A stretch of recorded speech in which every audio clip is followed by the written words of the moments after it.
Hi, my name's Chelsea, this is baby George, and welcome to our baby journey. Today I'll be talking about my top tips to life in lockdown with a baby.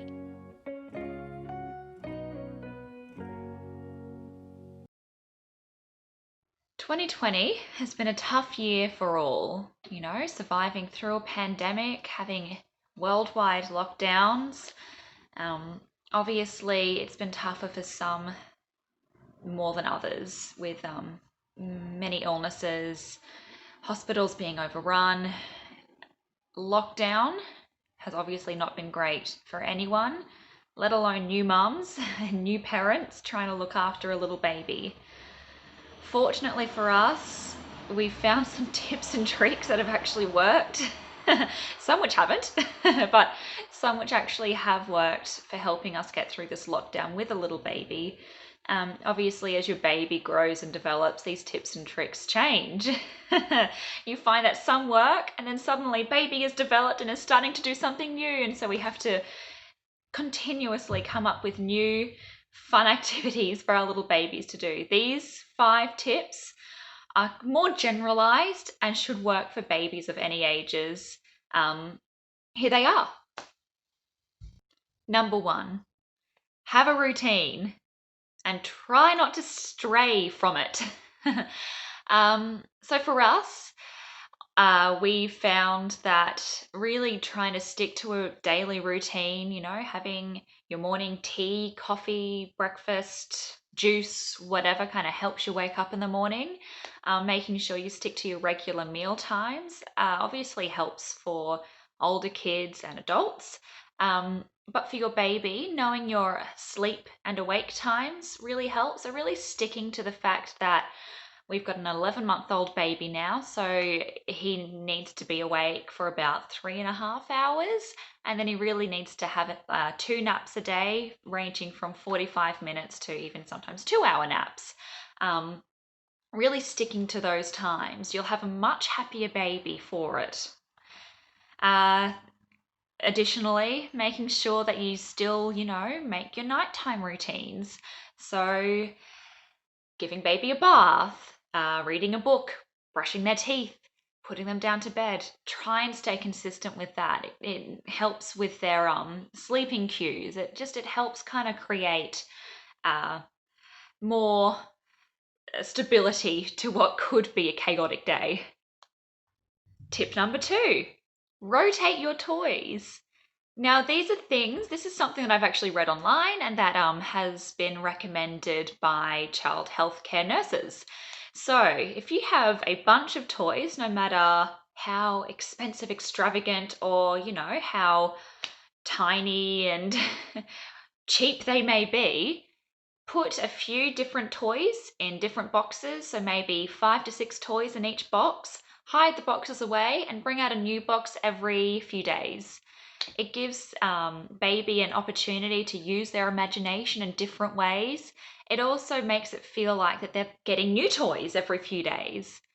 It doesn't really matter how great these toys are if you've only got a handful of toys, grab some kitchen utensils. One of George's favorite toys is actually a basting brush. Or even a ladle. He loves the ladle. So don't feel like, if you can't get your hands on a heap of kids' toys, don't feel like you're not going to provide them with, all the fun and imagination that they deserve, because they find the weirdest things to play with. So rotate, because it really, really helps. Tip number 3, set yourself up in different parts of the house. So for us, George has 3 awake times: morning, and then he has a nap; midday, has a nap; and then kind of the late afternoon, early evening, and then he goes to sleep. But for each of those 3 awake times, we find that if we set up in a different part of the house for each of those awake times, it kind of brings new life to his play. So in the morning, he'll be in the living room and play with the toys and be able to kind of roam around throughout the main part of the house. In the mid kind of day, early afternoon time, we'll set up in his room. We've got a few toys set up in there. We've got a little climbing apparatus that he can use. It just changes things up. And then, in the late evening, we might go outside, go for a walk for a little bit. Maybe we'll go downstairs or we'll just go elsewhere to kind of change things up. It makes the day a little bit more exciting for baby. Tip number 4, limit the TV time, especially limit it to the evening.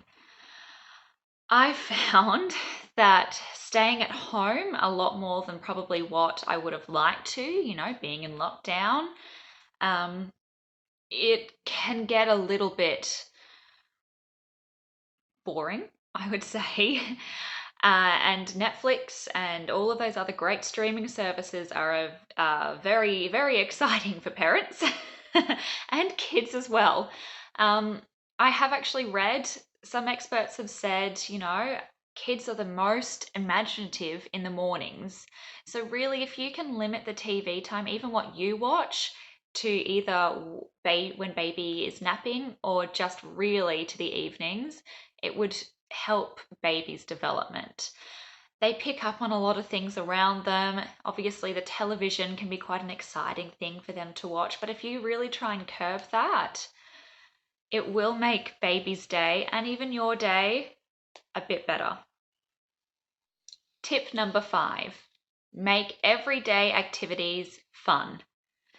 Now, this one seems pretty silly, but if you can kind of add a little bit of a fun aspect to everyday activities like, eating food, having a bath, brushing your teeth, it can make your day a little bit easier. So you don't have to constantly come up with, new activities to do. Sit your baby down in their high chair, let them have their lunch, maybe make it finger food. It's a totally new sensory activity for them each meal. One of my favorite things to do is just to set George up, let him have, what I would want him to have for lunch. So a main meal with some vegetables, protein, carbs and fats. And then maybe just put a little bit of a pot of yogurt on his high chair table, give him his little basting brush and let him go for it. Yes, it is very messy, but it keeps him occupied for a good 15 minutes and he has so much fun. The other times of the day that he really enjoys is actually his bath time. So I let him sit in the bath for a good 15 minutes. I'll sit next to him. Obviously, you need to give him 100% of your attention while they're in the bath. Babies have drowned in baths, so please do not just walk away from them. But you can make that time so fun and exciting. Throw some extra toys in, sing nursery rhymes to them, have a sing-off with them. They love it. George just splashes around and goes crazy in the bath. He loves it. The other time that we actually make quite fun is brushing our teeth. We have a little brushing our teeth song and he loves playing with his toothbrush. He'll spin it around in his hands and chew on the wrong end and then put the right end in his mouth and tries to kind of copy what I do when he brushes his teeth. The whole time he's kind of, in my arms brushing his teeth with the biggest smile on his face. So they're the everyday activities that you actually can make quite fun. They don't have to be a chore. You see what works for you, but they're the 3 that have really worked for us. My additional tip is to look after yourself. As parents and caregivers to little babies, it's hard to look after them, let alone yourself, let alone in a lockdown. So really for us, healthy eating is important and actually can increase mood, it increases energy. It's hard to stay away from, the bad foods, but truly they do not add anything to your overall well-being. Fitness and meditation also can help. Just even going for daily walks, even around the house, seeing if you can find YouTube channels on yoga and doing that in your living room while baby sleeps, that can really help. Additionally, staying connected. So, using Skype, WhatsApp, Facebook Messenger, whatever, staying connected to friends, family around the world, and also staying connected to those who are in your household. Communicating every day, talking about what's bothering you, making sure that you don't just keep all of these emotions bottled up. If you're able to communicate with those around you, it can really alleviate some of that pressure that you're feeling. So those were my top tips for surviving life in lockdown with a baby. But if you have any extra tips for surviving, life in lockdown or just life in general with a baby, comment below. We would love to hear from you. If you've enjoyed today's video, please like and subscribe to Our Baby Journey. I'll see you next time.